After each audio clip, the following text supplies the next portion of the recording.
កម្ពុជាមានសាមគ្គីភាពជាតិតែមួយឯកភាពជាតិតែមួយសំឡេងតែមួយឆន្ទៈតែមួយ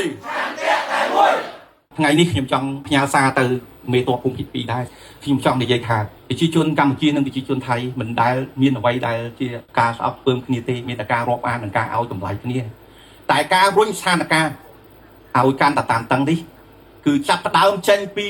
មេភូមិភាគ2នេះហើយយើងត្រូវចងចាំមុខមេភូមិភាគ2ទុកក្នុងការ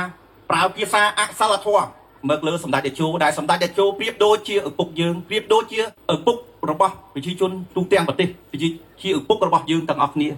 យើងមិនអាចទទួលយកការប្រើប្រាស់ភាសាអសិលធម៌និងការចោទប្រកាន់ដែលមិនត្រឹមត្រូវមកលើឪពុកម្ដាយរបស់យើងទេក្នុងនាមយើងជាយុវជន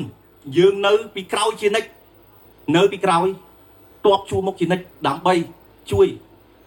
គ្រប់បែបយ៉ាងនៅពេលដែលជាតិត្រូវការកម្ពុជាមានបំណង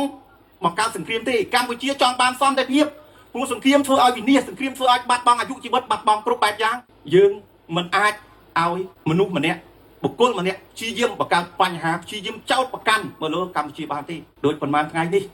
សម្ដេចលោកអស់ការអត់ទ្រាំលោកបានដាក់វិធានការធំអ្នកឯងជាអ្នកបង្កមេតបភូមិភាគ2ជាអ្នកបង្កបងប្អូនជនជាតិថៃត្រូវចាំនៅពេលដែលអីវ៉ាន់ខូចនៅពេលដែលអីវ៉ាន់មិនអាចចេញព្រំដែនបានមិនមែនកម្ពុជាចង់បាត់ទេតែដោយសារតែមេភូមិភាគ2ខ្លួនឯងដែលជំរុញស្ថានភាពឲ្យធ្វើឲ្យមានភាពតានតឹងបាត់ព្រំដែនដោយឯកតោភាគីបាត់ព្រំដែនខ្លួនឯង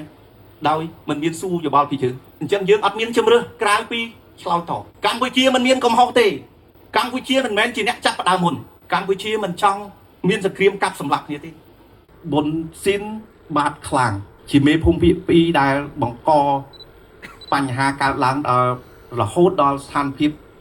តានតឹងយើងឃើញហើយថាទ័ពរបស់យើងដែលគាត់នៅចាំនៅកន្លែងបន្ទាត់ព្រំដែនហើយខ្មាំងបានចូល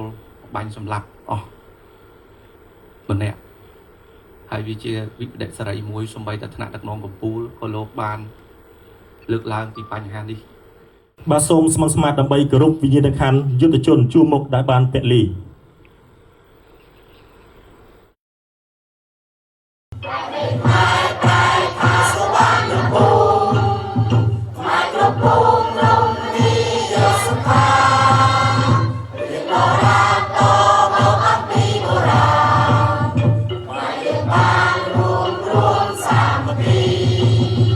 កម្ពុជាមិនមែនមានតែកម្លាំងទ័ពមួយមុខនោះទេកម្ពុជា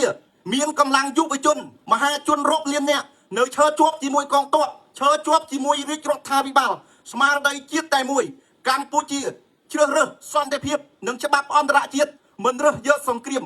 មិនបំពានសាសន៍ដទៃតែកម្ពុជាបូជារក្សាការពារអធិបតេយ្យភាពបូរណភាពទឹកដីស្មារតីកម្ពុជាគឺយកអ្នកចិត្តខាងជាមិត្តកសាងសម្ព័ន្ធភាពព្រំដែនសន្តិភាពនិងការអភិវឌ្ឍបាទសូមអរគុណសូមសម្រួលអេយ៉ាងអត់អរគុណអរគុណសន្តិភាពអរគុណសន្តិភាពអរគុណសម្ដេចតេជោដែលស្វែងរកសន្តិភាពអរគុណសម្ដេចតេជោដែលស្វែងរកសន្តិភាពអរគុណសម្ដេចបវរធិបតីដែលបន្តការពារសន្តិភាពអរគុណសម្ដេចបវរធិបតីដែលបន្តការពារសន្តិភាពសន្តិភាពជារនាំងការពារជីវិតយើងទាំងអស់គ្នាសន្តិភាពជារនាំង